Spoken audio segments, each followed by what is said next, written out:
You know, we're under siege. You understand that. But we will come out bigger and better and stronger than ever. You watch. Tonight, President Trump has James Comey at the top of the list of the Washington establishment he claims to be fighting.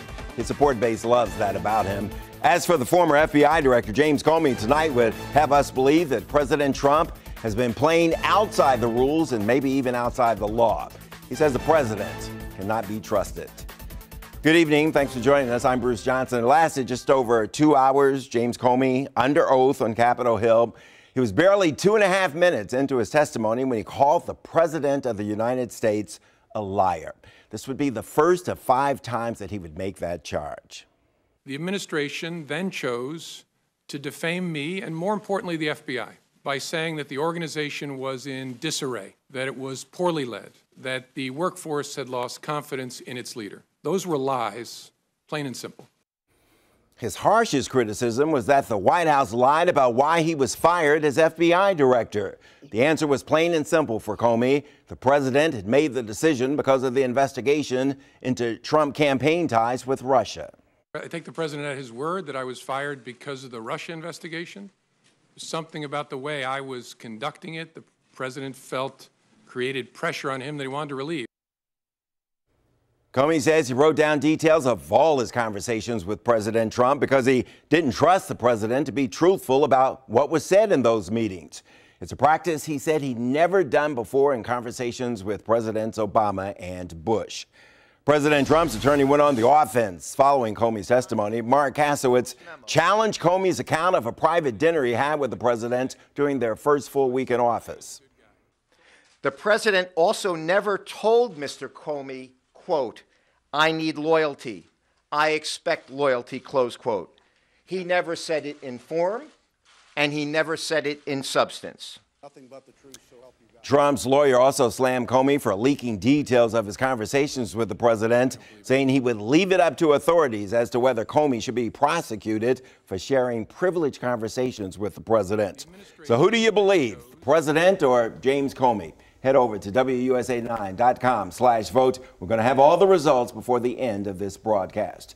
Back tonight to help us break down James Comey's testimony and the president's response, Jeff Jacobowitz. He represented 3 White House officials during the Clinton scandals. He's now an attorney, a lawyer with Arnold Golden Gregory. Also, Glenn Ivey is here tonight, former state's attorney for Prince George's County. He's now a partner at the Price Benowitz law firm. Kelly Jane Torrance, she writes for the Weekly Standard. Siraj Hashmi, he's assistant editor at the conservative news site Red Alert Politics. It was a time-riveting testimony. Your take away from what James Comey had to say. Well, Bruce, it's very unusual to see a person testify on Capitol Hill and within 2 minutes call somebody a liar and call the president a liar and call White House officials liars. And he was very aggressive throughout. He stated his case. I don't think you have to put forward a smoking gun in order to build an obstruction case. I think you have to look at all the different instances, all the meetings, and put it together. And I think he was very effective. Glenn Ivey? I did think he was effective, too. I didn't think it really moved the ball from a legal standpoint with respect to the obstruction issue, although that's really Mueller's territory anyway. I think politically, though, it was fairly damaging for President Trump. This ended up being essentially a credibility contest. And the president's had a little trouble on that front, I think, during his terms. And Comey's got notes to back up what he said. Yeah, Kelly? Yeah, I think we've certainly proved that President Trump is not the only one in Washington with a big ego. We probably already knew that, but you know, that was my takeaway, was that Comey talked a lot about his feelings. He's very angry still about being fired, but what he says seems very credible. And I don't think, again, that this rises right now to the level of obstruction of justice, but he certainly brings up questions that we should be concerned about regarding the president and some of his cabinet members' behavior. Yeah, Suraj? I mean, a few big takeaways is that when he was being questioned by Senator Burr, Comey said that there was no collusion between the Trump campaign and Russia. I mean, he could not state for a fact that there was evidence connecting the two. And then you also had, with respect to Loretta Lynch and how she pushed forward the Clinton investigation as a matter rather than an investigation kind of drove those talking points in the 2016 election for the Clinton campaign to say it was a security inquiry rather than an investigation. So there's some questions there with respect to that. And I mean, Comey really threw Loretta Lynch under the bus in this hearing. I want to come back to Loretta Lynch. I want to get back to the obstruction of justice. It seems like James Comey wants it both ways. He walked all the way to the edge, but didn't say this appears to be obstruction of justice. If he were FBI director, would he be investigating a possible obstruction of justice Well, he case certainly right will, and I don't think he has to come out and claim whether it's obstruction or not. The investigation has just begun, and the question he answered was very narrow as to whether the president colluded with the Russians, and he made it clear that that investigation is still going on and that there's an FBI agent who thinks, in fact, since the president's the head of their campaign, that's somebody they should be looking at. Right. I think you're right, Bruce, that he wants it both ways. He was asked directly, do you think it was obstruction of justice? He said, it's not my place to say. Well, look at all the other times in his testimony where he interpreted what he thought President Trump was thinking, why he was doing actions, and that was completely his own interpretation, such as, President Trump asking him, hey, do you still want this job? Now, Comey's interprets it as being the president wanted him to beg for his job. Well, maybe Trump kind of wanted to get rid of him and just was kind of trying to see, hey, are you sure you really want to do this? So I find it interesting that Comey is willing to give his interpretation very freely on things where it helps his narrative, but he is unwilling to give his interpretation where it kind of counts the most.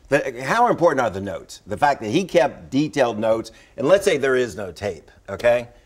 Both sides claim a tape would help. I'm going to guess there is no tape. So how important are Comey's notes at this point? Notes are always helpful in these kind of situations, especially in these kind of investigations where you have people contradicting what the conversation was. And he says Mueller already has those notes, I think he said. Yeah, he passed them on to Mueller, I think, previously. But the key part here, I think, is that he took the notes almost contemporaneously. He said he wrote them down as he was leaving. So there's a lot of credibility that goes which with makes that. it admissible in court, by the way. What's if it's concerning, contemporaneous. What's concerning, though, is that Comey shared these notes with the New York Times reporter Michael Schmidt, and we're not sure whether that privileged information is classified or not. Well, no one said it's privileged, though. What about the president's personal attorney, what he had to say? He went on the attack, or at least tried to, against Comey. Was he effective? Well, the fact that, their position is that the president's been vindicated is a bit absurd. If you listen to Comey's testimony for, maybe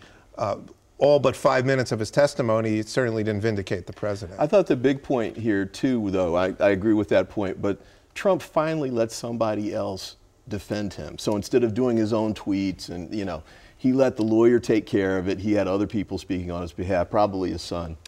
I think that's a big step in the right direction for the Trump administration. And the big step is that the president wasn't tweeting, throughout the testimony. How hard must that have been for him, it's just right? a tough day to do it. But he's got to, if he can do a better job of controlling that aspect of the messaging that comes out of the White House, it'll help him a lot. Okay. How much damage is done to the president politically, if any damage? I think this hearing helped him more than it hurt him. Really? Okay. All right. No okay. way. Coming up next, James Comey.